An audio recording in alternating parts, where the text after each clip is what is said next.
नमस्ते, मैं हूं डॉक्टर पारंग मेहता। मेरे चैनल में आपका स्वागत है। आज हम बात करेंगे एक नई वैक्सीन स्पुतनिक वी, जिसका अभी इंट्रोडक्शन अपने देश में हुआ है। 2020 में कोविड-19 ने पूरे विश्व को शिकंजे में ले लिया था और ये काफ़ी जल्दी स्पष्ट हो गया था कि टीकाकरण, वैक्सीनेशन ही एक उपाय है जो इस महामारी को काबू में ले सकता है। तो सबसे पहले टीका जो उपयोग में लिया गया वो स्पुतनिक वी ही था। रशिया की गामालेया इंस्टीट्यूट ने अगस्त 2020 में इस पे शोध करके इसके लिए मान्यता प्राप्त की और सितंबर में इसका उपयोग शुरू किया गया। कई लाख लोगों को अब ये वैक्सीन लग चुकी है। अप्रैल 2020 में एक नया शोध पत्र प्रकाशित हुआ। ये नया शोध पत्र जो अभी प्रकाशित हुआ है उससे ये साबित हो गया है कि उससे रक्षण अच्छा मिलता है। 15,000 लोगों को करीब ये टीका दिया गया, 5,000 लोगों को डमी इंजेक्शन प्लेसिबो दिया गया। जिन लोगों को प्लेसिबो दिया गया उनमें से 1.3% को कोविड-19 इन्फेक्शन हुआ, लेकिन जिन लोगों को टीका मिला था, एक्चुअल वैक्सीन स्पुतनिक वी मिला था, उसमें से सिर्फ 0.1% को कोविड-19 इन्फेक्शन हुआ। तो ये इस टीके का रक्षण 91.6% कैलकुलेट किया गया है, जो बहुत अच्छा रक्षण है। ये टीका कैसे काम करता है?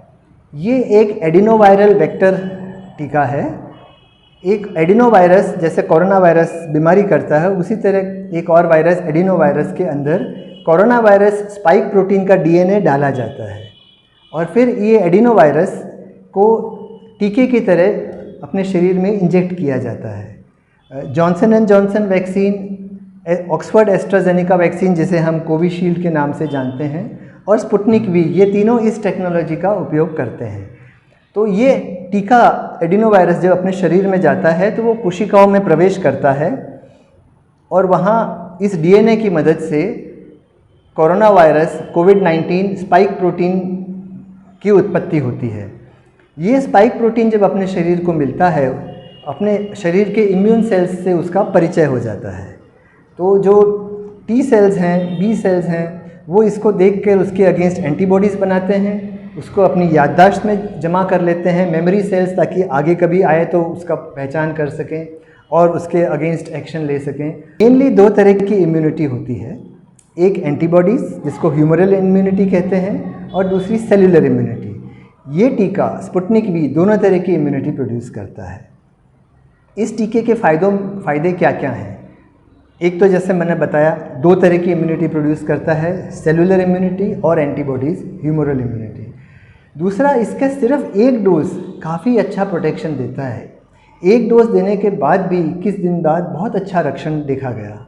इतना अच्छा कि इस कंपनी ने एक अलग वैक्सीन ही बना दी, स्पुतनिक लाइट, जिसमें सिर्फ एक ही डोज दिया जाता है। हालांकि अपने देश में वो नहीं मान्यता प्राप्त है। अपने देश में स्पुतनिक वी ही इस्तेमाल किया जाएगा जिसके 2 डोज हैं।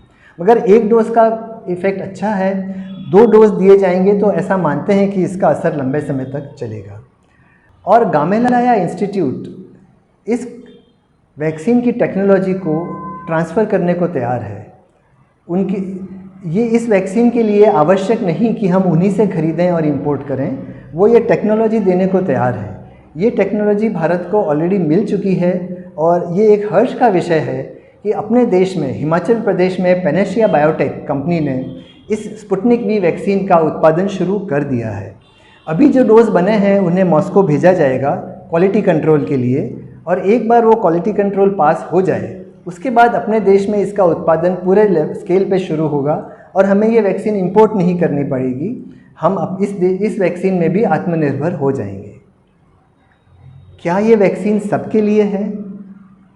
जब ये शोध किया गया तो 18 साल से कम के बच्चों को उसमें नहीं शामिल किया गया, और गर्भवती महिलाएं, स्तनपान करती महिलाएं, कैंसर के मरीज, कैंसर का इलाज जिन्हें चल रहा है, स्टेरॉइड चल रहे हैं, दूसरी इम्यूनोसप्रेसिव, इम्यूनिटी को कम करने वाले ट्रीटमेंट चल रहे हैं, उन्हें नहीं शामिल किया गया।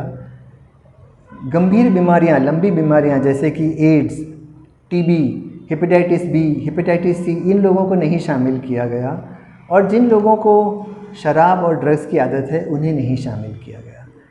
तो इसका अर्थ ये नहीं कि ये वैक्सीन इन लोगों के लिए हानिकारक है, मगर इन लोगों में इसका रक्षण और इसकी सुरक्षा अभी मालूम नहीं है। जैसे जैसे आगे शोध होगी, बच्चों के लिए, गर्भवती महिलाओं के लिए ये उपयुक्त है या नहीं हमें मालूम चलेगा। क्या स्पुतनिक वी वैक्सीन सुरक्षित है? साइड इफ़ेक्ट्स की फ़िक्र सबको रहती है, मगर इस वैक्सीन में साइड इफ़ेक्ट्स अधिक नहीं हैं। 10 से 15% लोगों को ही मामूली साइड इफ़ेक्ट्स होते हैं। जहाँ इंजेक्शन लगा है वहाँ दर्द होता है, हाथ पैर का दर्द, सिर दर्द, कमज़ोरी, कुछ लैक ऑफ एनर्जी, क्षीणता, कमज़ोरी और भूख न लगना, ऐसे मामूली साइड इफ़ेक्ट्स रहते हैं और वो भी 2 दिन से अधिक किसी को नहीं रहते हैं। तो ये वैक्सीन काफ़ी सुरक्षित है। Serious adverse effects, serious side effect जिनके लिए अस्पताल में दाखिल होना पड़े, ऐसा इस वैक्सीन में नहीं देखा गया है। इस वैक्सीन का रक्षण कितने समय रहता है? क्या ये 2 डोज जो लिए हैं वो ताउम्र पर्याप्त हैं, या इसका 2 साल बाद वापस बूस्टर लेना पड़ेगा, या क्या बार बार बूस्टर लेना पड़ेगा, या फ्लू वैक्सीन की तरह हर साल एक बूस्टर लेना पड़ेगा? ये अभी मालूम नहीं है। अभी तक इन शोधकर्ताओं ने सिर्फ 48 दिन फॉलोअप करके ये शोध प्रकाशित किया है, मगर वो इन्हीं लोगों को और नए लोगों को भी एनरोल करके उसको लंबे समय तक इनको स्टडी करेंगे और धीरे धीरे हमें मालूम चलेगा 6 महीने बाद कितना रक्षण रहा, 12 महीने बाद कितना रक्षण रहा। उसके बाद हमें मालूम चलेगा कि क्या बूस्टर्स लेने की ज़रूरत है। वर्ल्ड हेल्थ ऑर्गेनाइजेशन WHO महामारी को रोकने के लिए जो वैक्सीन उपयोग में ली जाती है उसके लिए कुछ मापदंड बताता है। वैक्सीन कम से कम 50% रक्षण देनी चाहिए, 2 डोज से अधिक नहीं लगने चाहिए, वरिष्ठ नागरिकों को भी इसका लाभ मिलना चाहिए और 6 महीने कम से कम इसका असर रहना चाहिए। तो ये स्पुतनिक वी पहले 3 मापदंड पर खरा उतरता है। 6 महीने तक इसका असर रहता है या नहीं, वो किसी भी कोरोना वायरस वैक्सीन के बारे में नहीं मालूम है। ये रोग भी इतना नया है और वैक्सीन सिर्फ कुछ महीने ही उपयोग में ली गई है, तो ये अभी मालूम नहीं है। ये बात धीरे धीरे स्पष्ट होगी। क्या ये वैक्सीन लेनी चाहिए? अवश्य लेनी चाहिए। इतनी खतरनाक बीमारी है, 30 लाख से अधिक लोगों की मृत्यु अभी तक हो चुकी है। अगर रक्षण मिलता है तो उसे अवश्य लेना चाहिए। अपने देश में 3 वैक्सीन अवेलेबल हैं, कोवैक्सीन भारत बायोटेक की, कोविशील्ड सीरम इंस्टीट्यूट की और ये स्पुतनिक वी रशियन वैक्सीन। तो ये सवाल अक्सर पूछा जाता है कि कौन सी वैक्सीन लेना अच्छा रहेगा, और ये सबसे व्यर्थ और बेकार सवाल है। वैक्सीन की इतनी कमी है, जब आप लेने की कोशिश करते हैं तो स्लॉट नहीं मिलता है। स्लॉट बुक करके वहाँ जाते हैं तो मालूम चलता है आज वैक्सीन का स्टॉक नहीं आया। इतनी ज़्यादा कमी है, जो वैक्सीन मिलती है ले लीजिए। तीनों वैक्सीन अच्छी हैं, तीनों वैक्सीन जान बचाएंगी, ज़रूर ले लीजिए। जब तक वैक्सीन न मिले घर पर रहिए, सुरक्षित रहिए। देखने के लिए धन्यवाद। नमस्ते।